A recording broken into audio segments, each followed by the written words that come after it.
This is Ryan McKinnell sitting down with Antonio Rodrigo Nogueira. How you doing today, Antonio? Yeah, I'm fine, buddy. All right. Concentrate for my fight this Saturday. Right. Now you got another big man. You know, you fought Semi Schultz in the past, Bob Sapp in the past. That was all in pride in a ring. Now we got Big Tim. You know, I don't think he gets enough respect. That's just me as a, with a 24-3 record, former two-time champion. I know you respect him. Why don't you just quickly talk about Tim as an opponent and coming into Saturday, how you're feeling? Yeah, I'm feeling good. You know, he's a tough opponent. He got some good points. You know, got some good skills. He avoid good for the takedowns. But I got a very good strategy for this fight, and I gotta get close. You know, short the distance. It'll be a very great fight. You know, it'll be one of the best fights in the night. Now I heard you talking earlier. You really want to cut the angles and use the fence, to your advantage. Coming in Saturday, without giving too much away, how are you going to approach the fight with Tim? Is it you feel comfortable staying with Tim with his reach and his high kicks and everything? Yeah, I mean, he got a good high kick. It's not because I got the high kick in the last fight. I'm gonna get in all my fights. I fought pretty much good guys. Right. Good kicks. But that day I just, take my attention a little bit out. He got that front leg kick. But I improved my guard. For those things. I know he's gonna try something. And if he try high kicks, I'm gonna take him down. I think when we on the ground, I trust my game is better. Right. Now, Tim's obviously a tough guy. And your last showing in the cage, it was a hype debut. It was the former Pride champion coming in, even whether people knew that or not. And like we talked about earlier, that high kick that caught you. You seemed pretty rattled coming into the next round, but you recovered and you won the next 2 rounds. Now with a 5-round fight with Sylvia, you haven't been in a 5-round fight. You haven't been in that type of length since a couple years ago in your Pride days. How do you feel about a 5-round fight with Sylvia in the cage? Do you feel ready? It's gonna be a new experience to me. But I've been training like those 5 rounds for a couple months.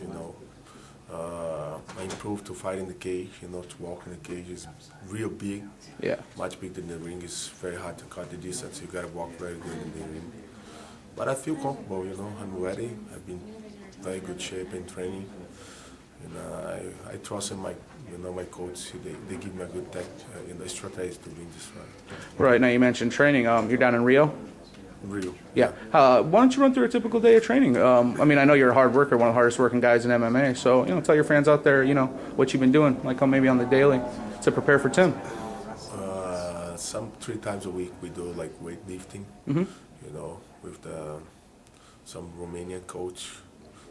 He's doing very good. He does very hard training, squats and all this like powerlifting training. We start in power, in the end we transfer to speed. Then 2-3 days a week we do like a jogging, kind of some hard work in the jogging in the beach. And in the night always we train everything, like jiu-jitsu, wrestling, and Muay Thai, boxing together. Some days we train jiu-jitsu and boxing, some days wrestling and Muay Thai. Right on. Your brother's got a fight coming up, Rogerio, in HCF, right? Yeah. Yeah. After tomorrow, yeah. Yeah. How's you're not going to be there. How's how do you feel about him coming into his fight? How's he looking? I just worry about his side. It's too cold over there. He's freezing. It's probably one of his first times in Canada, I imagine. His first time. Yeah. And Calgary, they say it's very cold part of Canada. Yeah, it is. But he's good shape. He's very. I don't worry too much about it. Because I know he can do very well. He's best shape in his life. Right. Physical, he's very strong. Got a good boxing, and I'm trusting him. Down the line, is that something maybe you'd like to see? Is your brother in the UFC with you like he was in Pride? Would you like to see that? For sure. If he will come in the future, we're gonna make a very good shows here. He's very good standing fighting, He's South American boxing champion, amateur, right. And I think he got a lot of good things to show. He has good jiu-jitsu too. Right, most definitely.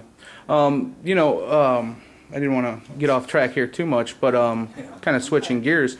You're going for the UFC heavyweight champion. You were the Pride heavyweight champion. Talk about the differences, but just between the two organizations and how your experience has been so far with the UFC. I mean, yeah, the UFC, they make a very good show now. They're very organized, Pride had his time when they made the show. They're a beautiful show, Japanese fan, they very nice. Their trade was very good there in Japan, But now the new things coming, all the fight business come to America, and I feel happy to be here, Dana White and those UFC people, they treat the fighters very good, like a family. So I feel very happy to be in this organization right now. And UFC is growing, I think faster than Pride all over the world. So people start to know more, the fighters and the business things. And I feel very happy to be, this part here. My family live in South Florida, so I live over there for 3 years. So I had a very good support for them, first time I fought here. Right. And my family could come and watch my fight, so that's good. Japan is too far. Right, right. Well, talk about the atmosphere. The American fans are so much different than the Japanese fans, and they're so much louder. And I know I'm louder. Yeah. You've been there. Yeah. Well, I'm just saying. How have you been dealing with America and the very in-your-face culture? You know what I mean? I know there's a big difference, and I imagine like when you're here for fight weekend and you're walking around, I imagine people approach you more and come up to you more so in the Japan, I guess. That I'm saying. I guess I really don't know, but yeah. How's that been for you? You've been dealing well with that? Japanese people, they're more quiet, you know that.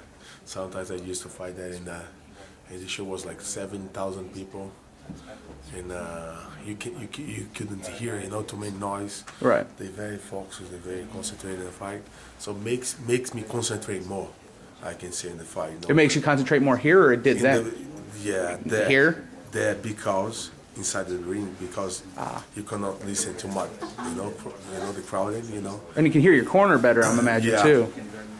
Yeah, less. Yeah. For sure. People is like, but other side, people here sometimes give you a good, like a crowd give you a good motivation. Right. When you like close to the knockout or something, you can see people like it there, Right. So that's two sides. I like that too, And but when people approach me like in the street, that's a good support, Right. That's I know we are doing a very good job. That's why I like America too, they're very hard with the fan, the fans very good with us.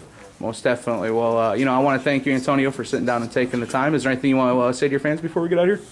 Yeah, Saturday, if they can watch and give me a good support in this fight, I love to make a good show to them again. Well, best of luck, Antonio, and thanks again. Really appreciate it. Thank you.